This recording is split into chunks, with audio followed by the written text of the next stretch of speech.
All right. Hey, let's have an awesome show, huh? We're going to start recording and posting on YouTube. I already started. I started putting up my audiobooks on YouTube. So if anybody's interested in the Avatar Path new audiobook I just released today, it's going to be available. Premiere is going to be at 3:33 p.m. And this is Nashville time, Tennessee. Hey, good to see you. Good to see you too. I'm doing good here. Let me turn the monks down.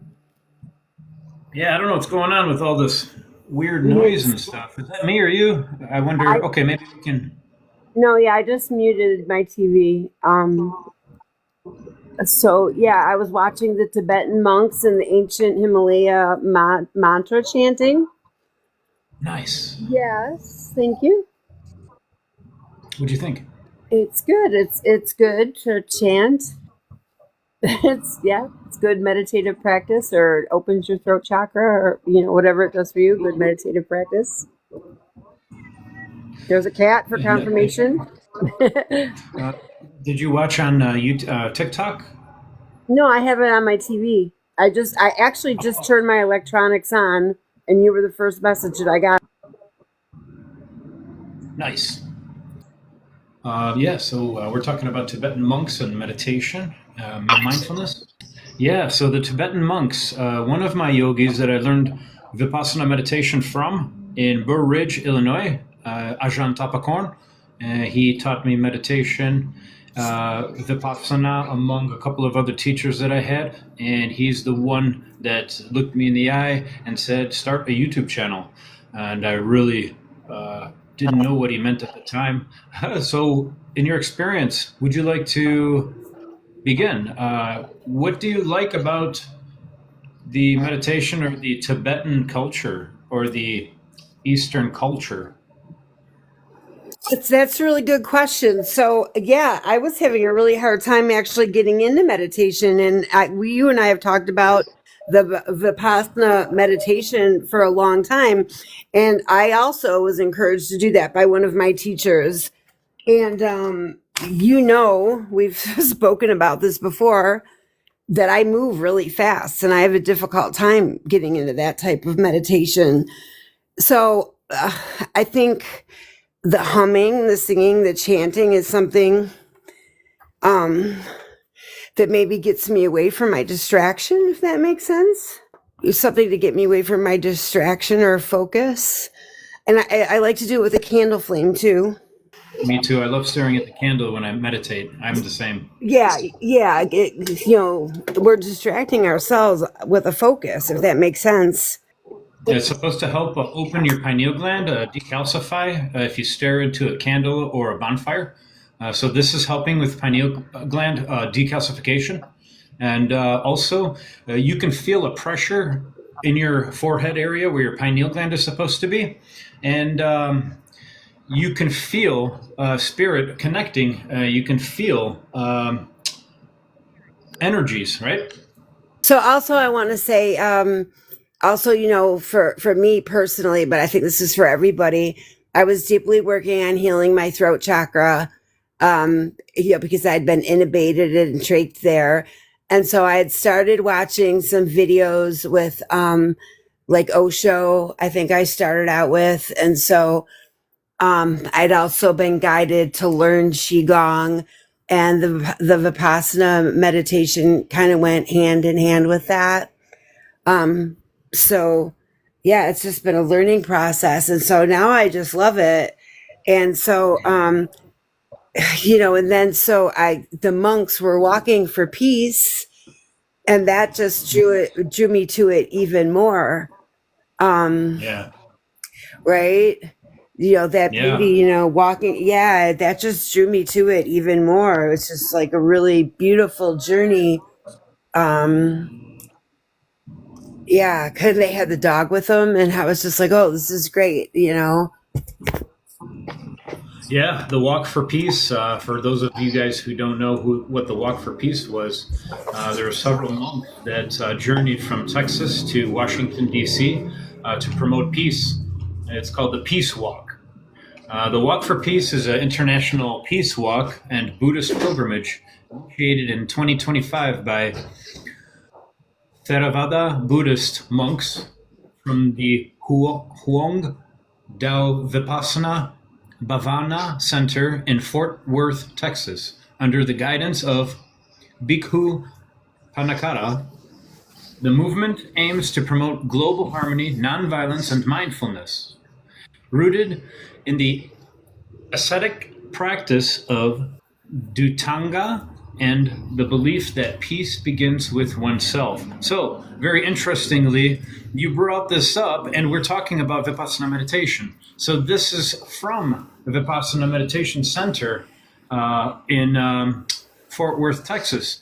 And so the inaugural journey covered 2,300 miles across the U.S. states, traveling from Fort Wayne to Washington for 8 days. So they started in October 26, 2025, and they went to February 10th, 2026, led by approximately 15 to 24 monks and accompanied by a rescue dog named Aloka. The group walked roughly 20 to 23 miles per day without political slogans, focusing instead on silent mindfulness and interfaith engagement. Following the U.S. leg, the movement expanded internationally in April 2026, with monks walking from Sri Lanka, from Dambulla to Colombo, receiving official patronage. The walk has gained significant media attention, including the Courage Project Award for Bhikkhu Panakara, and serves as a living experiment in compassion, inviting public reflection rather than demanding political change. And so this is taken from Brave, Brave.com. Yeah, go ahead, Kimberly.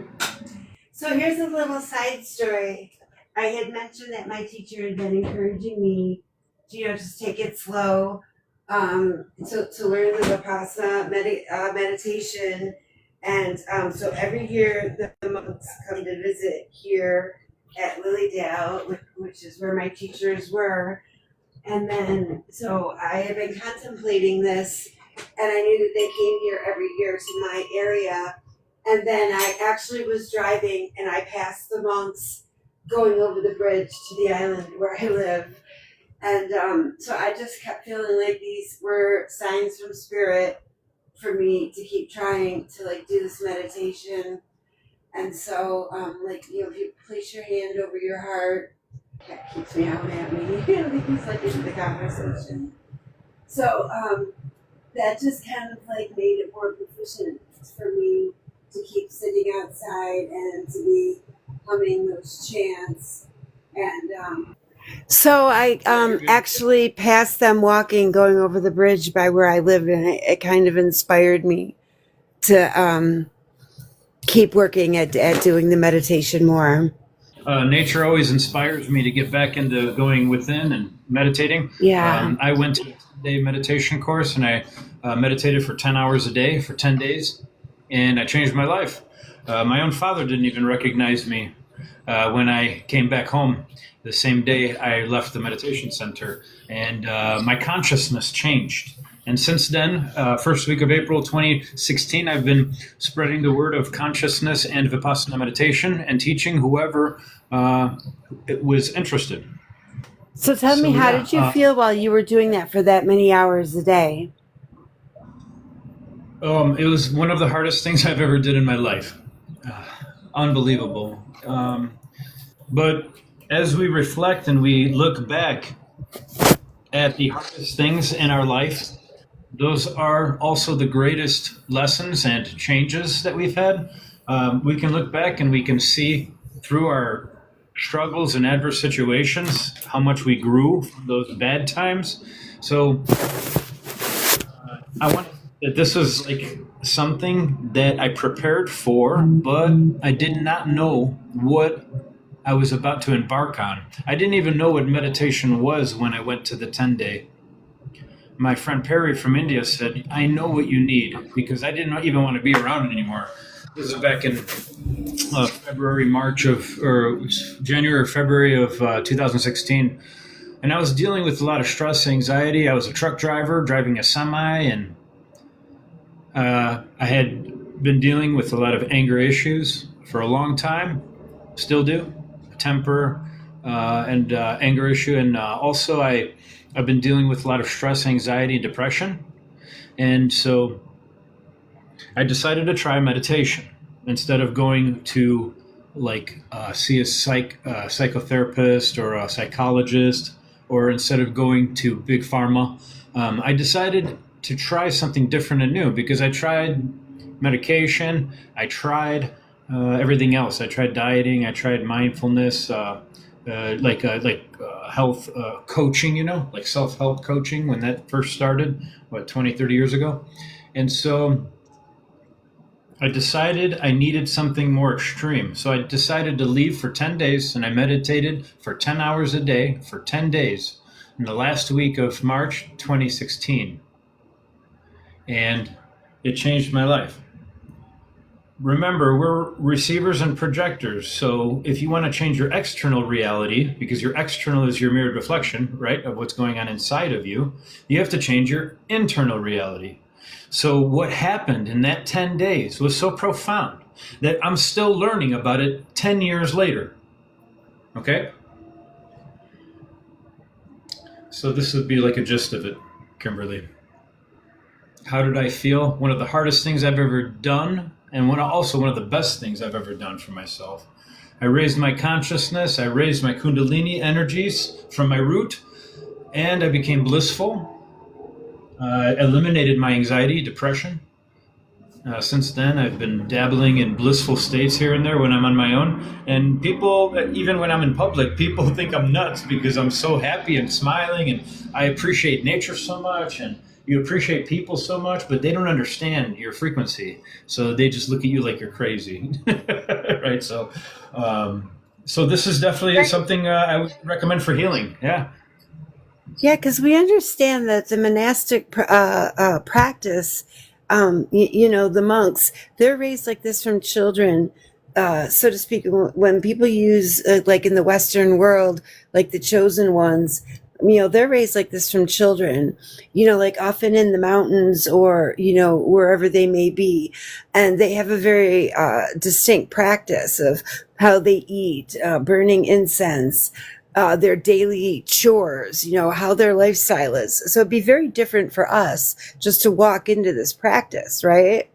To be eliminating food, to our daily, prayer practice, how we sit, how we speak, or how we do not speak at all, right?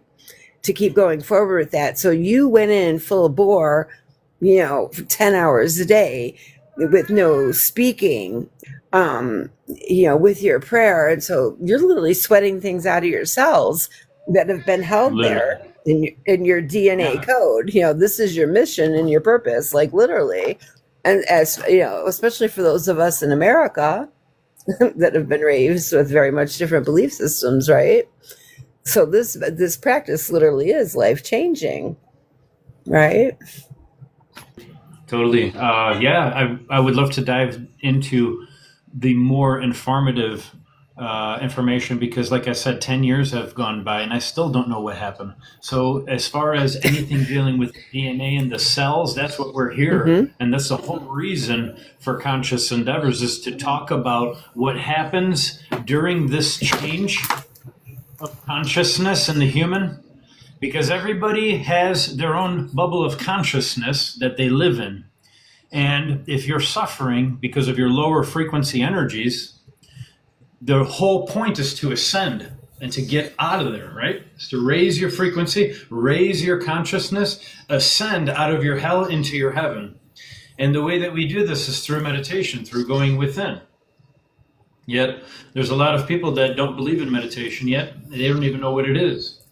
And I might add, yes, I will add for the recording, because we're live, I will add that, yes, I did do the 9-day Asian Noble Silence along with that 10-day meditation. And that selfish act is designed specifically so one can go within to deconstruct the mindset and understand where the person is coming from, right? So we can focus, so we're not having the daily distractions, and so we can go within. The kingdom of heaven is within you. It's all around you. You just have to awaken, right?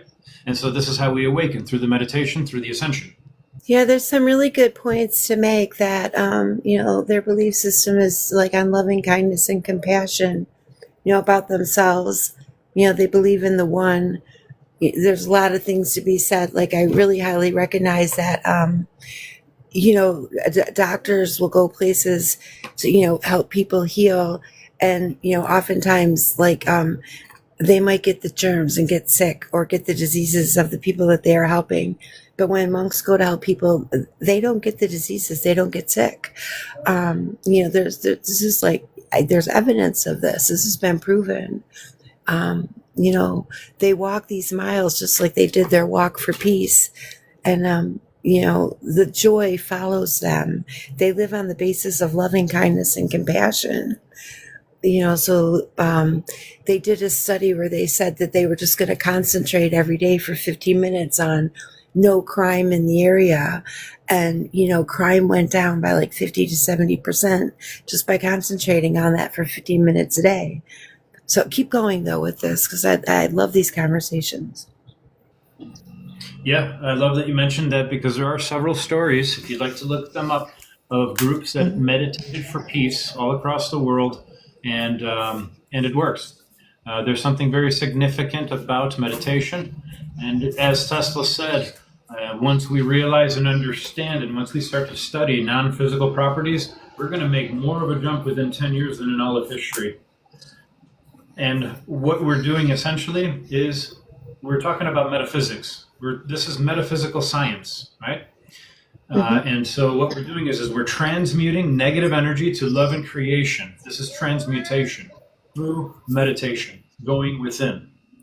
The job is to transmute the negative energy to love and creation. That's what we're here to learn how to do, among many other things, on planet Earth. Earth is a school, and we're here to learn about energies. We're here to learn about consciousness. We're here to learn how to manifest and create, how to become the avatar. We're here to learn many things.